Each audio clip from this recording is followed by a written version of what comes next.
Bikin pagar di laut, itu baru orang kaya. Kalau masih sebatas bikin pagar di rumah mewah, itu belum kaya, bos. Assalamualaikum warahmatullahi wabarakatuh. Selamat jumpa kembali di channel ini, tempat dimana kita membahas hal-hal yang bikin panas kuping tapi adem di hati. Nah, kali ini kita akan menyaksikan drama epik dari negeri Plus 62, dimana dulu katanya gebuk mafia tanah, malah bikin HGB di laut. Yang katanya pemimpin jujur, malah memaksakan anaknya jadi wapres. Yang katanya proyek wah, ujung-ujungnya tuh kan mangkrak juga. Tentu kan netizen udah gerah ya guys. Komentar-komentar ke mereka kali ini ya cukup pedas lah. Pedas tapi cerdas, dan tentu saja menghibur. Jadi siap-siap aja ketawa manggut-manggut, atau ya boleh juga gerigitan sendiri lihat kelakuan para penguasa ini. Ya mari kita tonton aja videonya.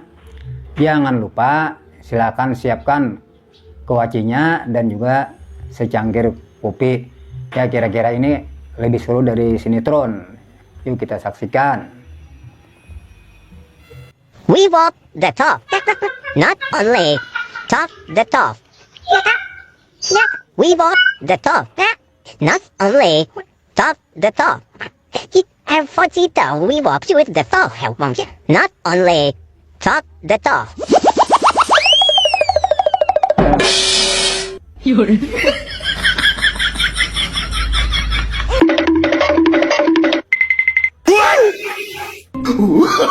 Oh, no.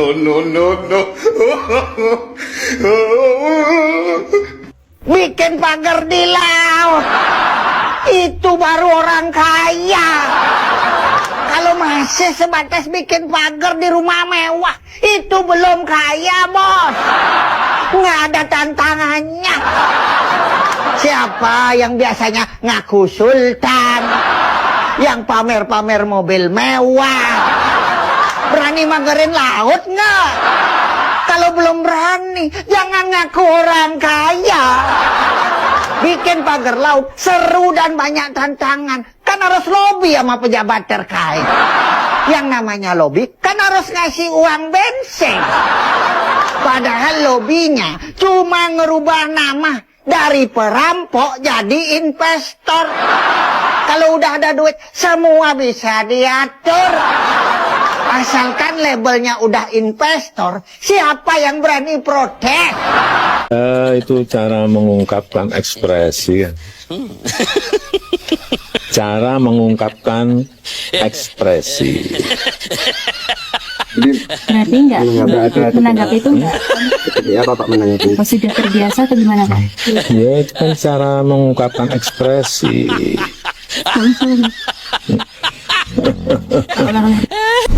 Kalau dulu jelas Nabi Musa ngebelah laut buat nenggelemin bala tentaranya Fir'aun. Kalau sekarang kenapa?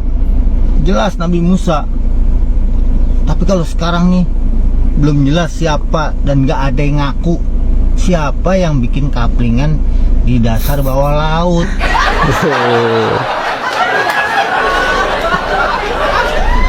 Pertanyaannya, kok bisa ada sertifikatnya, ada HGB-nya itu di dasar laut? Terus yang ngeluarin sertifikat siapa? Aduh, Terus yang ngukur Pak Mul. meter-meterannya itu dulu siapa? Sampai ada yang mau beli. Yang beli waras kali ya.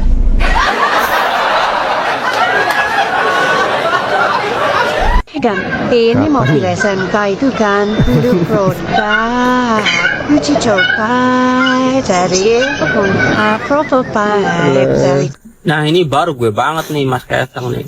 Adili Jokowi. PSI COS. Jadi terima kasih Mas Kaisang telah membantu menyuarakan aspirasi Adili Jokowi. Kalau bisa sih isi keluarga ya, jangan Jokowi doang ya. Salam logika. Dulu ada seorang presiden yang teriak-teriak begini, mari kita gebuk kalau ada mafia tanah. Tiba-tiba ada perusahaan yang memiliki HGB atau hak guna bangunan di atas laut. Kira-kira inisial presiden itu apa yo? Masih ingat? Kacau ini IKN. Kalian udah pada tahu kan video terbaru kondisi IKN yang rumputnya menjuntai kemana-mana. Sepertinya ini OTW mangkrak. Padahal dulu ini salesnya si Mulyono ngomongnya udah tinggi banget. Dari Jepang 30 investor, dari Korea 60 investor, dari Singapura 120 investor. Alah, ternyata bocah kacir buat mendanain IKN-nya. Waduh, ini lagi rame. Tulisan adili Jokowi di berbagai daerah. To be honest, gue sangat sepakat dengan pesan ini. Dan ini alasan, kenapa dengan mengadili Jokowi akan menyelamatkan kita rakyat dari berbagai kebijakan ngawur presiden yang sekarang dan juga di masa depan. Jawabannya sebenarnya sangat gampang. Kita butuh contoh. Kalau presiden itu bikin kebijakan semena-mena, dia nepotis, dia korup, dia menindas.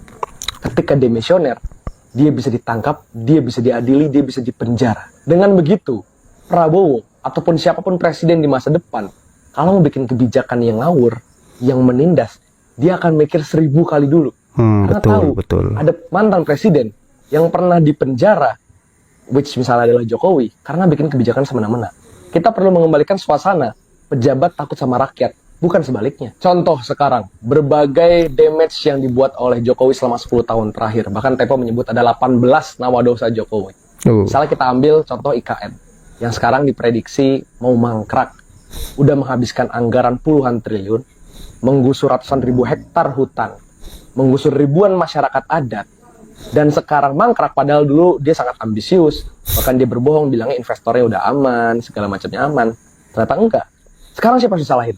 Gimana cara minta tanggung jawabnya? Jokowi mah enak, tinggal bilang itu urusan pemerintahnya sekarang. Enak bos saya. aja. Enak betul bos cuci tangan. Salah apa lagi? Pagar laut yang HGB-nya terbit di era Jokowi. Sekarang udah merusak banyak sekali ekosistem laut, merugikan banyak sekali nelayan, kerusuhan, kekicruhan yang begitu besar. Tapi kan Jokowi tinggal bilang, cek aja proses investigasinya, cek aja proses legalnya. Dia kan lagi-lagi enak banget cuci tangan. Oh, pandeminya udah beres, tapi hobi banget cuci tangan. Terus siapa yang mau tanggung jawab ketika produk bernama Gibran hasil acak-acak konstitusi itu sekarang jadi wapres resmi? Kultur buzzer itu dibayar mahal oleh negara, polisi jadi kaki tangannya rezim, dan lain sebagainya, yang sekarang jadi mengakar di dalam kultur politik kita. Siapa yang mau tanggung jawab? Masa Jokowi dibiarkan enak tidur di Solo, atau ngelihat video mama joget di Lampung ketawa-tawa bilang lucu banget? Masa kita pengen biarin? Iya, presiden tuh manusia juga, bukan nabi boy, bisa salah. Kita harus mengembalikan kedudukan hukum itu sama di atas segalanya. Oleh warga sipil tuh sama. Mantan presiden juga warga sipil, dia nggak kebal hukum. Lagi pula banyak contoh kok di dunia internasional betapa mantan presiden yang korup itu diadili di penjara, sehingga nggak ada lagi presiden di masa depan yang bikin kebijakan ngawur, menindas, merugikan. Ketika ditanya jawabannya, yo nggak tahu. Kok tanya saya? Tanya pemerintahan sekarang, tanya pihak terkait. Enak banget. Alasannya sering kali ku dengar lagu basi, lagu lama. Wah, gimana guys? Udah cukup kenyang dengan suguhan fakta dan komentar tajam dari netizen. Dari mulai pagar laut sampai proyek mangkrak, semuanya dibahas tuntas. Yang jelas kita belajar satu hal. Kalau di negeri ini ada yang salah, yang rugi itu kan pasti rakyat. Nah, tapi kalau ada yang untung,